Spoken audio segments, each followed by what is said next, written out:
you know? Yeah. Right. We're being recorded right now. I mean, we're live now. Now we're live because the other part is gone. So. Oh, is it just now live, or the part with the? Oh, we were recording, but the other part was not recorded. So this part is being recorded and broadcasts. Right. Okay. Yeah. So that being said, with the whole discussion there, it's.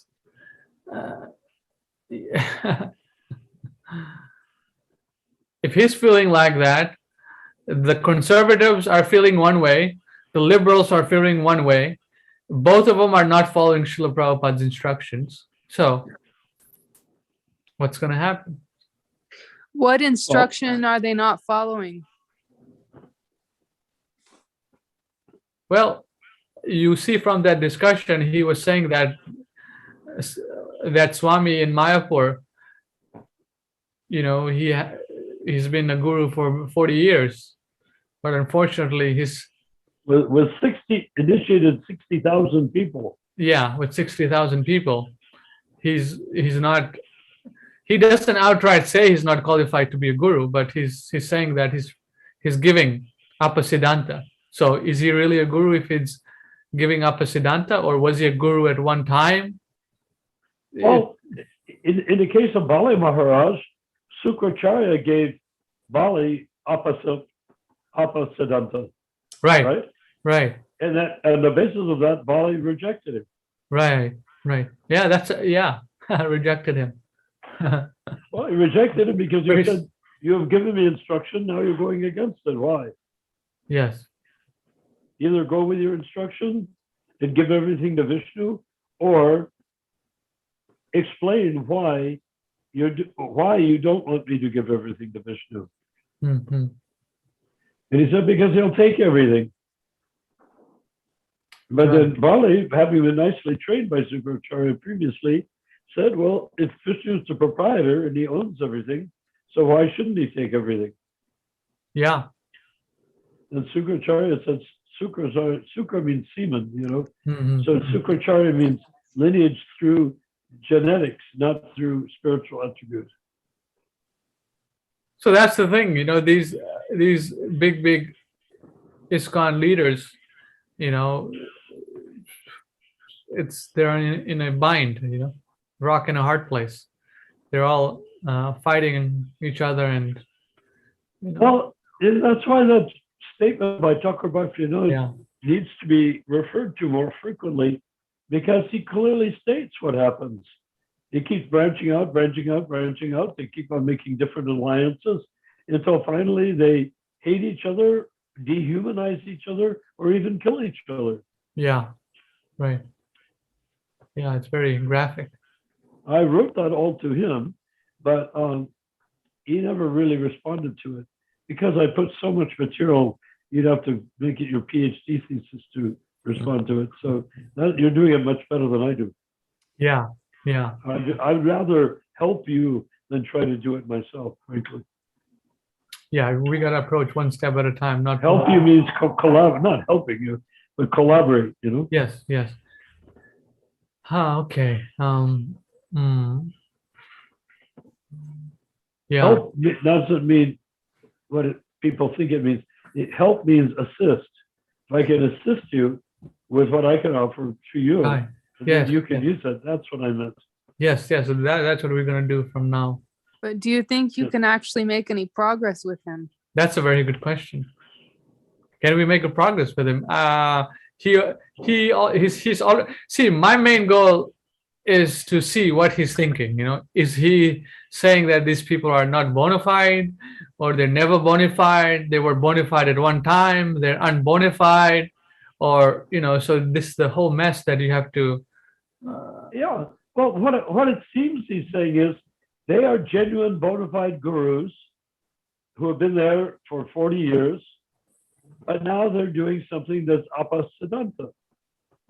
It's almost like your grandmother getting Alzheimer's or something. She used to know everything. Now she's making mistakes. But that's so material. How do you conflate guru with relativity. Right. Right. You know what I mean? Right. So Narayan, that still leaves my question. Do you think you can actually influence his thinking? Excuse me? Who can Do you transform? think Who's thinking? Basagosh or Japataka? No, you. Vasugos? No. He's saying we, by opening a dialogue with him, can we influence him to accept Prabhupada or what we are discussing here? That Prabhupada is the guru, and everything he says should be followed, and we should go back to square one and then come up. Well, you see, a person's a guru for 40 years. We're not supposed to be naming names, right? Yeah. If a guy's a 40 years guru, 60,000 disciples, now he's apasiddhanta in a major categorical statement. How do you solve that? Hmm. You could ask him that. Yeah. With 40 yeah. years and 60,000 disciples, now apasiddhanta, how is that resolved according to Guru Shastra Sadhu? Hmm. You see, my view is so hard-headed. Don't go stray from Prabhupada, then you don't make mistakes. Yeah, very simple, right? Yeah, but he's got a thing there where you've got these authorized by Shastra Diksha gurus, and if they fall down, you go back to Prabhupada. What did they say? That all Japataka's disciples should now consider themselves Prabhupada disciples? Right. Or some of them, or a few of them, or one or two of them? Yeah, how are they going to deal with this, you know? And if he's a guru for 60,000 or whatever amount of disciples, they should have the same conclusion as the spiritual master, right? I mean, if he's for... Well, the spiritual master means him. Yeah, Jayapataka, right. That him, right. So are they going to have the same conclusion as the guru, or are they going to deviate from that, his understanding, or are they going to reject him, like you're saying? Well, I'm not quite clear what you mean. When you say deviate from guru, you mean him? Yes, from his Japataka. yes. Okay. Now, should they deviate? Then an interesting question is, if deviating from Japataka is deviating from Guru, and it happens, if it is the same as Prabhupada's conclusion, is agreeing with Prabhupada not acceptable if your Guru doesn't accept Prabhupada? Yeah. Can you say that again? That was a question that kind of went over my head. Can you rephrase it? Oh, yeah. Unfortunately, I didn't make it very clearly. So supposing that we have a guru apasiddhantic, the disciple says, that's apasiddhantic, now I have to go to a higher authority. But my guru, my highest authority is Japataka. So if my highest authority is Japataka, is it not apasiddhanta for me to go over him, jump over him to Prabhupada? If I'm supposed to take my guru's words as my heart and soul, right? You know, there's a whole shlokas to that effect, right? Yes. Everything he says, I forget what it is, but goes to that effect. The words emanating from his lotus fount, I mean, that's what it's supposed to be. Now, that's a very challenging for the perspective. Well, it goes back to my conversation with him, and that is,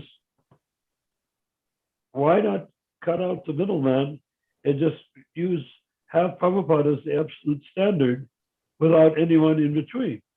Right, cut out the middleman. Now, there's someone that's always going to be in between, just because there's so many people in the world. So if you join a temple, there's going to be somebody there in between you and Prabhupada. But in that case, you can evaluate what is Prabhupada saying, what is that person saying, not that you have to accept that person as your guru and accept him and give him your very life. Right. Hmm. So if you give your life to a person that then indulges in apasiddhanta, how do you resolve that? Yeah. Right. Right. You're giving him. I mean, it's very easy, it's fine and dandy to say, if you have a guru and he falls down, you can go to Prabhupada. And he did, and he said it falls down in a whole bunch of ways, not just one way. Right. Right. I mean, one thing is that, gurus, Diksha gurus are never supposed to be falling down. So if he falls down, was he actually a guru to begin with? Diksha guru, right? Well, he claims yes, because you can be an imperfect person and be a Diksha guru. And if you fall down, your imperfections overwhelmed your perfections, and therefore you're no longer a Diksha guru. What I've noticed is a lot of people that were Diksha gurus that I knew in the 90s and 2000s that fell down, including Jagadish and people like that. Canadian guru, I mean, they take on the disciples' karma. And Rohini Kumar, they take on the disciples' karma, therefore they fall down because they become infused with the desires that the disciple has given them to handle. The guru gives you his sins. I mean, the disciple gives the guru his sins. What does the guru do with them? Well, the gurus that fall down so far make it their life and soul and go off and do the same thing. Yeah. They give a homosexual relationship, or they find a woman and fall down with a woman, whatever it is. Because it becomes overwhelming. That's my view. And my view is much too radical for him, our friend. He's saying, He's saying he said the disciplic So succession. it's better if we go at it your way, because it's not as radical. It is, but I mean, but you're expressing yourself, taking his words very seriously. Unfortunately, I look at something like that and I said, well, where's the bottom line? And then you take the bottom line and said, the bottom line has to be Prabhupada, and then the conversation's over. Oh, you're a Ritvik or something, So Right. I'd rather be your assistant in this conversation than try to make it my conversation. Okay. And offer you thoughts that you might be able to use. Yes. Vinayak Prabhu, anything you want to say? You know who we're talking about. He's in India, right? Vinayak knows, I think. Okay. Mohit Prabhu, nice to have you, Prabhu.